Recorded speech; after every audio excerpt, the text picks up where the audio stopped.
South Carolina's 2025 SEC football schedule isn't all that different from what they've got to deal with in 2024. And the biggest losers at the end of all of this are the fans.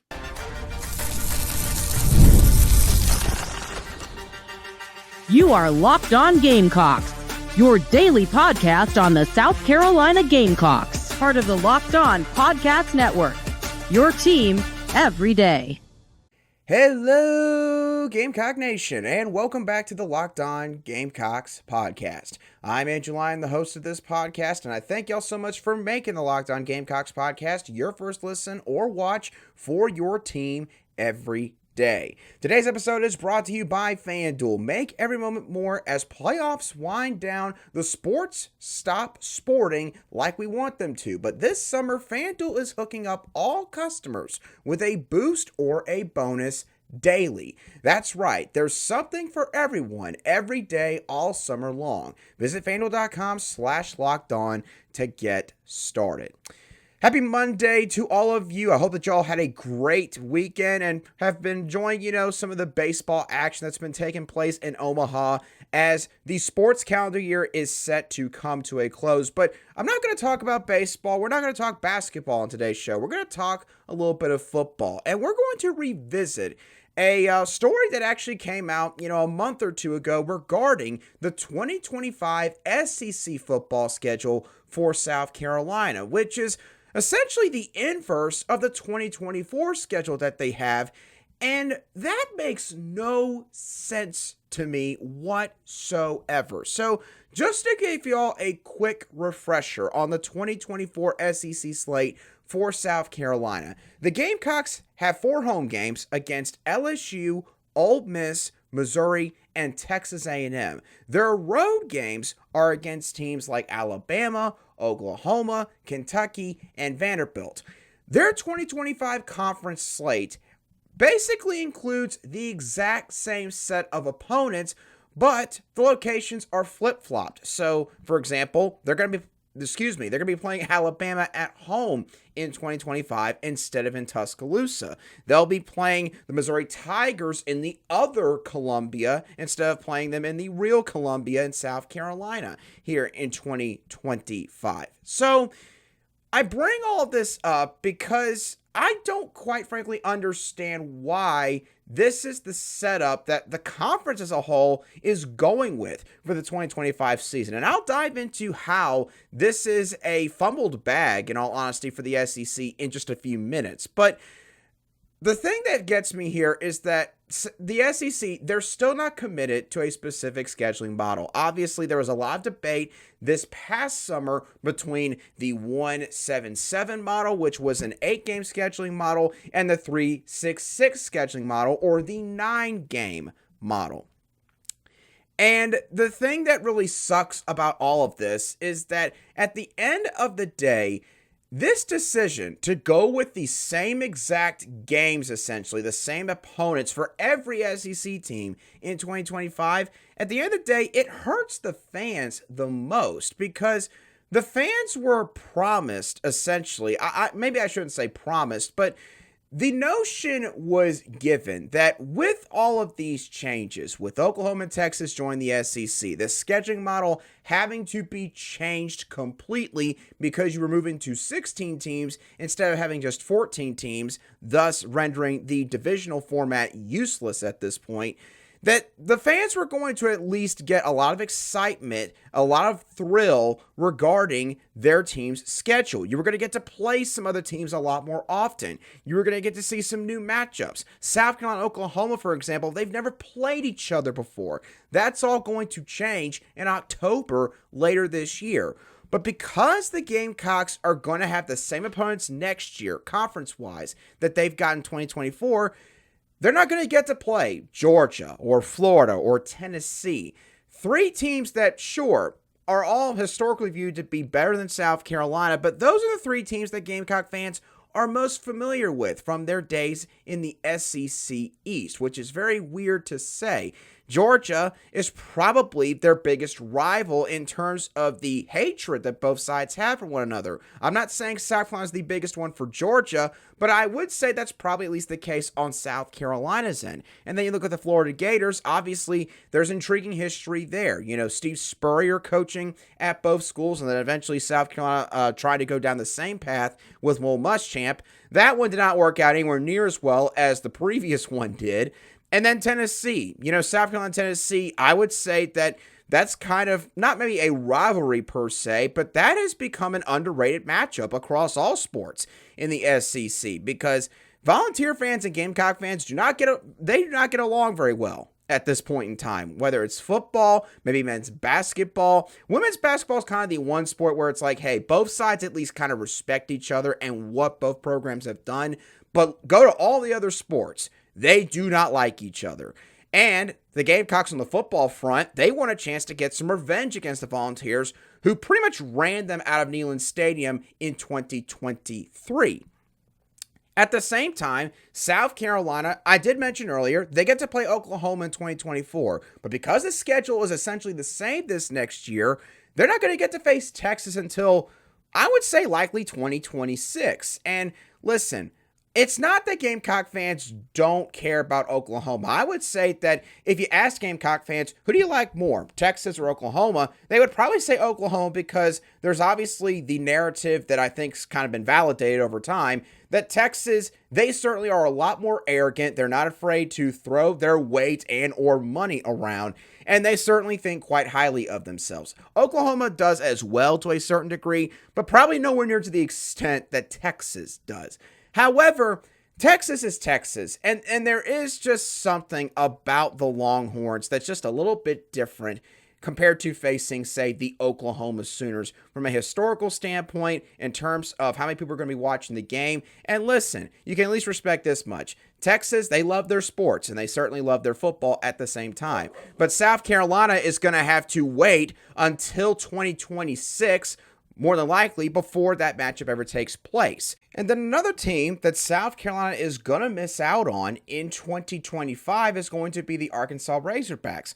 Why on earth do I bring up the Razorbacks? There's not really a lot of love or hate between both sides. Really, the only association that both programs have with one another is the fact that they were the two programs that joined the SEC back in 1992. But South Carolina got mud stomped in a big way by Arkansas back in 2022 when they traveled to Fayetteville and took on the Razorbacks in week 2.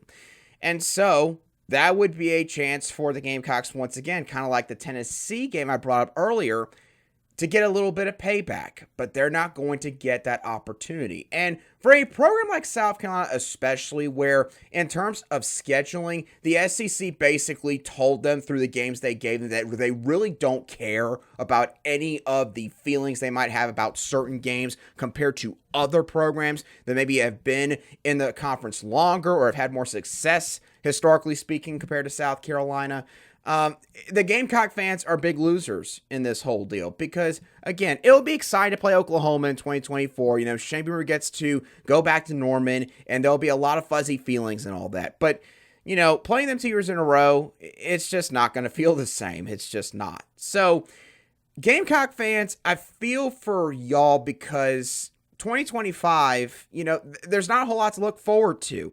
And at the same time, I should say there's not a lot to look forward to regarding maybe the nuance of some of the games that are going to be taking place. But the SEC, in a big way, honestly, they kind of fumbled this whole thing. And a big reason for that is because of the fact that they continue to just kick the can down the road regarding the scheduling model and what they want to do going forward with the scheduling format in their conference. I'll dive into all of that in a couple moments right here on Locked On Gamecocks.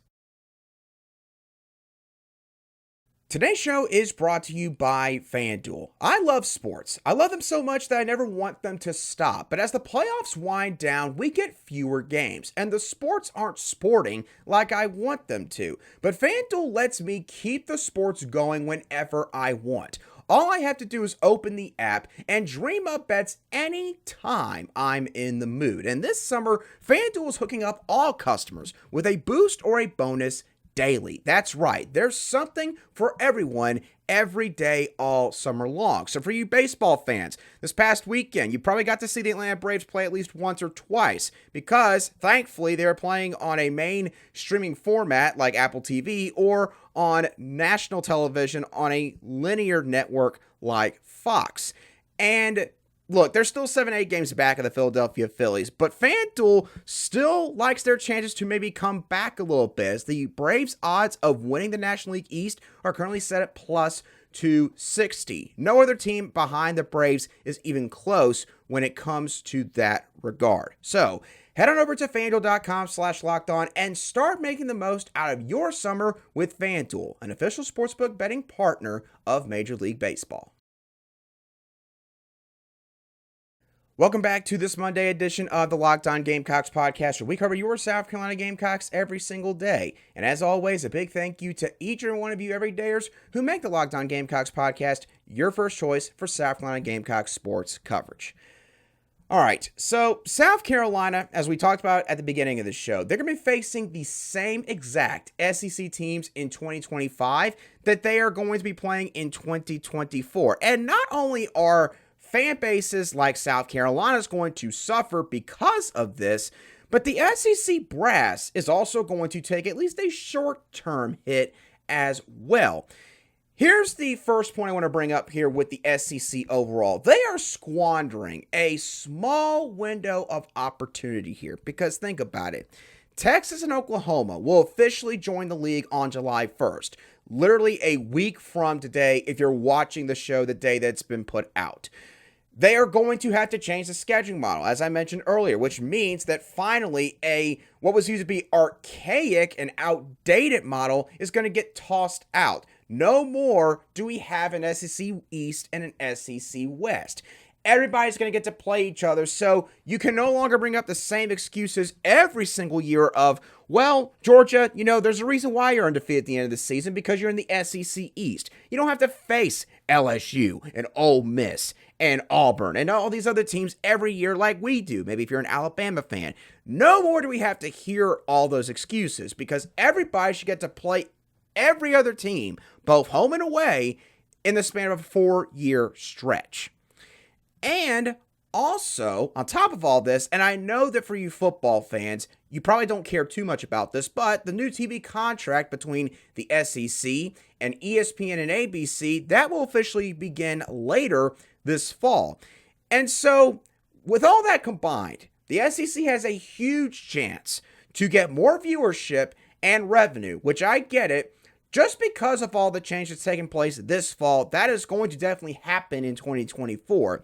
But it's not going to happen in 2025 because instead of at least coming up with a short-term solution, they decided to kick the can down the road once again, which means the narrative of being sort of a fat and lazy conference as far as their money and how timely they are with their decision-making is concerned, that is going to live on. The SEC has been criticized by a lot of outsiders for several years, not just with the scheduling model, but also because of maybe the lack of willingness by a lot of teams in the league to challenge themselves out of conference, which for some teams, admittedly, is fair to bring up. But South Carolina, maybe an Alabama, LSU, those kind of teams, they shouldn't get any crap. But teams like maybe a Kentucky or, say, a Vanderbilt, which, can you really blame them? They're not really pushing themselves a whole lot in terms of their out-of-conference competition. And it continues the idea, or the idea lives on, that you're living off of conference depth. In essence, the strength of the league as the reason why you want to stray away from change, why you're not really in a rush to make some sort of final call, at least maybe for 2025 and 2026, regarding the scheduling model that you want to run with. And that leads me to my final point regarding the SEC and how this indecisiveness hurts them a little bit. I don't quite understand why it is the conference is almost afraid, it seems like, of going through some trial and error. They are unwilling to take a chance on something that admittedly might not be in place just a year or two down the line. So my point here is this. Why not try the 177 model in 2025? Switch up the opponents for every team in the conference, and you can keep at least one of them. So for South Carolina, look, out of the entire list of teams that I mentioned earlier, so LSU, Ole Miss, Missouri, A&M, Alabama, Oklahoma, Kentucky, Vanderbilt, the one team that probably makes the most sense for them as far as a permanent opponent in a 177 model is concerned is probably Kentucky. Okay, so let's just say, for hypothetical sake, the Gamecocks, they play Kentucky no matter what in 2025, but they turn around. They play an Auburn, Arkansas, Mississippi State, a Texas, Georgia, Tennessee, Florida. They play all of those teams. So therefore, you live up to the dream scenario that, hey, we're going to finally get to see maybe who the true SEC champion is year in and year out. Not to say we've had a bunch of pseudo-SEC champion winners, obviously with what Alabama and Georgia have done in years past, but you get my point there. I don't get why the conference does not feel like that they could just run with that for one season 2025. Basically, like the 30-day trials that you get when you buy a new product or when you subscribe to a certain website. Why can't you do that and then in 2026 just reconvene and say, hey, how did it work? How did it not work? What can we do to fix it? Should we just change the model altogether? And at the same time, if the SEC decided that they would go with the 177 model just for 2025, they could give off the impression to, say, the TV executives of ESPN that they are not going to move to a 366 or 9-game scheduling model in conference play unless they get more money in their TV contract. Greg Sankey, listen, I know some Gamecock fans, for certain reasons on this side of things, they still don't like Greg Sankey a whole lot, but you got to give the man credit for this much. It's pretty hard to gauge what exactly is going through his mind, at least when he's talking to the media, when he makes public comments. Greg Sankey should be using that to his advantage when it comes to the negotiating table with this TV contract, which I would imagine and assume is always open for business, considering the amount of dollars that are being tossed around in these TV contracts these days in major college sports. So, for all of those reasons, it makes not an iota of sense why the SEC has just decided we're not only just going to stick with 8 games in 2025, but we're not even going to commit to the 177 model for at least that 1 year, secretly speaking. We're just going to do the exact same thing we did this year, and we're just going to flip-flop the opponents. It's just boring. It's just flat out boring. And again, as I mentioned earlier, it hurts fans like South Carolina's because a schedule that they are very unfamiliar with, one that they're not used to, they're going to have to deal with it now for 2 straight years. If they got to flip-flop it every other year, then I think Gamecock fans will be all right with that. And I think most SEC fans are happy about the fact that, again, they're going to get to play everybody more frequently. But this just comes off as a very procrastination heavy type move from the league brass. Now, there is another narrative surrounding the SEC, particularly teams like South Carolina heading to this year, and how they are reacting to Oklahoma and Texas joining the league. Their feelings about maybe how they're going to perform in SEC play in year 1. And it's a narrative that needs to die off, along with the elitist mentality that exists in major college football media. I'll explain what exactly I'm referring to and what I'm talking about in a couple moments right here on Locked On Gamecocks. Today's show is brought to you by eBay Motors. Passion, drive, and patience is the formula for winning championships and also what keeps your ride or die alive. eBay Motors has everything you need to maintain your vehicle and level it up to peak performance. From superchargers, roof racks, exhaust kits, LED headlights, and more, whether you're into speed, power, or style, eBay Motors has got you covered. With over 122 million parts for your number one ride or die, you'll always find exactly what you're looking for. And with eBay Guaranteed Fit, your part is guaranteed to fit your ride every time or your money back. Because with eBay Motors, you're burning rubber, not cash. With all the parts you need at the prices you want, it's easy to make your car the MVP and bring home huge wins. Keep your ride or die alive at ebaymotors.com. Eligible items only, exclusions apply. eBay Guaranteed Fit is only available to U.S. customers. Welcome back to today's edition of the Locked On Gamecocks podcast, where we cover your team every single day in around 30 minutes or less. All right. Let's dive into now a different narrative, and this does not necessarily revolve around the schedule for South Carolina over the next couple years, but it does kind of fit in with the theme of Oklahoma and Texas joining the league pretty soon. And I will just say this to start. This is a narrative that needs to die off. It's a narrative that I would describe best as a thin air narrative because I really don't know, in all honesty, where it came from. So here's the narrative I'm talking about. Josh Pate, he joined Crane and Company a couple of weeks ago for an interview. They asked him an array of questions regarding the upcoming college football season, and obviously some questions specifically surrounding the SEC, especially regarding Texas and Oklahoma joining the league and what maybe they should expect heading into year one of SEC play. And in Josh Pate's answer, he gave an answer to that question regarding Oklahoma and Texas, but also threw in a couple of other fan bases, including South Carolina, and simply took a shot at the mentality some fans from those fan bases are carrying into this fall. So here's the actual quote.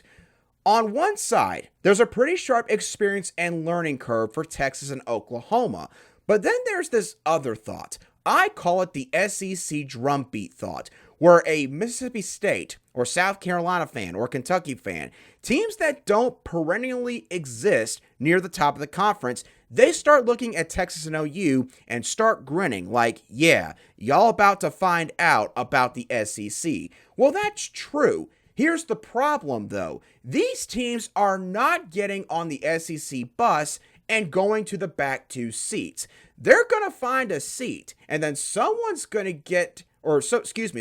tell you, get up, you're in their seat. There's a whole lot of pride that's being taken by some of the fan bases in the SEC of adding Texas and Oklahoma, and the lesson we're about to teach them and how great this is going to be. And really all it is another loss and a quarter per year on average on your schedule. So, Josh Pate, Pate, if I said Paint, my apologies, Josh, but he flat out name dropped fan bases like South Carolina, Mississippi State. And the thing that really got me with that quote is, first of all, this is not the first time Josh Pate has made these kind of remarks. He has brought this up before on his own show, Late Kick. And the issue I have with it is not the fact that he said teams are going to lose on average 1 or 1.25 more games every year. It's not that part that I'm upset about, because I already know some people are going to comment on this show on YouTube, and they're going to sit there and say, I don't see anything wrong with what Josh Pate had to say, which it gets to the point where quite literally, I think the majority of y'all are trolls instead of Gamecock fans. But point aside there, the thing that I don't like is how condescending the tone is from Josh Pate aimed at fan bases like South Carolina. First of all, he's acting like that every Gamecock fan that ever existed and currently is alive is talking this way and has this mentality that Oklahoma and Texas are going to join the league and they just have no idea what's coming. And Josh Pate, I can tell you from my spot, my vantage point in Columbia, South Carolina, that's not the case. I haven't seen many, if any, Gamecock fans, whether it be on social media, in the comment section of YouTube videos on this channel, anywhere, say that Texas and Oklahoma, they've got no idea what's about to hit them, and it's going to include South Carolina being a part of that. You know, South Carolina maybe, hypothetically speaking, knocking off Oklahoma in October later this year. Gamecock fans have not been acting that way. You're speaking to a very small minority here, like maybe 5 to 10% of the fan base. If you want to go further, fine, maybe 15%. But I would say 85% at least of the fans in South Carolina's space, but also even teams like Kentucky and Mississippi State, they don't think that Texas and Oklahoma are just going to have to get behind them and fight their way through everybody. I think these fan bases have a pretty good understanding of how the dynamic is going to change in this league when those two teams officially join literally a week from today.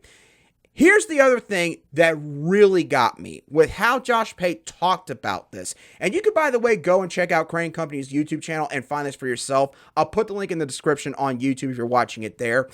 But the thing I really didn't like about Pate and what he said is he seemed to really rub the notion in the faces of fans like yourselves that South Carolina, not specifically naming them, but obviously implying teams like South Carolina, they're going to lose more games. Guess what, Josh? These teams' fan bases are not saying otherwise. Again, no one's sitting here saying that like Texas is going to go 0 for 8 in year one of SEC play. Where on earth are you seeing this? Where are you seeing that? Where are you hearing that? This comes off like an elitist. He comes off with an elitist attitude regarding this kind of statement. And here's the not so smart part that Josh Pate needs to understand when he makes this kind of comment. You're going to run off viewers and listeners from your own show making these kind of takes. Painting this generalized picture of these fan bases, South Carolina, Mississippi State, all these other programs that are viewed as being basically mid-pack to lower tier underneath a Georgia, Bama, in the SEC. Guess what? You've got fans from those fan bases that listen to your show, that listen to your content, that do value your opinion a great deal. And I would say more often than not, your opinion is well educated. But don't get on such a high horse that you start taking some elitist attitude with it, because that's what you've done here. Okay? And guess what? Eventually, even if you don't see it at the beginning, you'll start to run off some of these fans from these fan bases. I understand it's not sexy to talk about South Carolina in your lead for your show on Late Kick, or maybe even talk about teams like South Carolina in the middle portion or latter portion of your show. But this is something, and you know something, it's not just Josh Pate with what he said here. It's a decent amount of people in the general college football media space. This elitist attitude has got to die off. It has got to. And the concern that I have as someone that's getting ready to leave sports media for good and go back to being just a fan again is that that's not going to happen. Particularly because of what's going on with conference realignment, conference expansion, And this is why I think a network like Locked On is going to thrive in the future. Because there are a lot of fans that when it comes to sports, I'm talking sports specifically, they feel disenfranchised. They feel like they don't get adequate representation in the national media space. They quite frankly feel like that they get talked down to. And when you do stuff like this, guess what? You feed that narrative a great deal. So don't do that. All right? Don't talk to these fans like they're a bunch of 12, 15-year-olds and they've got absolutely no idea what they're talking about regarding Oklahoma and Texas joining the SEC. I cannot stand that. I couldn't stand it before I started doing this stuff, and that feeling will remain the same once I'm done here and I'm gone. But bottom line here is this. South Carolina fans understand good and well that Oklahoma and Texas being added to the league is going to make it more challenging for them. Nobody is stupid enough in this entire state or in the entire fan base to say otherwise. Okay? Most of the fan base understands that. But they don't need it rubbed in their face. Okay? They don't need that rubbed in their face. So, and again, it's not just Josh Pate. There are a couple of people that have had this take and have had no issue coming off as an elitist, per se, and masquerading all of that with, I'm just basically telling you what is going to happen. Yes, we all know this. This isn't rocket science, okay? You're not trying to teach Einstein's theory of relativity here. It's simple college football logic, okay? So, I have to admit that might have come off as just more than a rant of a rant than anything else. But honestly, that's just something I wanted to get off my chest because I actually commented on the original video on YouTube because I've just gotten sick and tired of seeing this. And South Carolina fans deserve better. Okay. Again, not every fan is rational. Every fan has a bit of irrationality somewhere deep down inside of them. But to act like that South Carolina, Mississippi State, Kentucky, Ole Miss, besides the last couple years, to act like Arkansas, to act like these programs think they're just going to run roughshod over Oklahoma and Tech, come on now. Y'all are better than that. You're better than that. So, just wanted to get that off my chest. But with that being said, that's going to do it for today's edition of the Locked On Gamecocks podcast. Hope that y'all thoroughly enjoyed today's show, as always. What are y'all's thoughts on South Carolina's SEC schedule for 2025? What do you like or dislike about the fact that the SEC, they're kicking the can down the road once again regarding the scheduling model and the format they're going to go with? And lastly, what are your thoughts on the narrative that has kind of been, I think, over-exaggerated, that South Carolina fans and other fans in the SEC think that Oklahoma and Texas are going to have a much tougher time than them in the next couple years in the SEC? Let me know your thoughts down below in the comment section if you watch today's show on YouTube, or you can shoot me a direct message on X at @A_SC if you listen to today's show on an audio podcast app. But as always, thank y'all so much for tuning in. Have a great rest of your Monday, and I'll be sure to catch y'all on the next show of the Locked On Gamecocks podcast.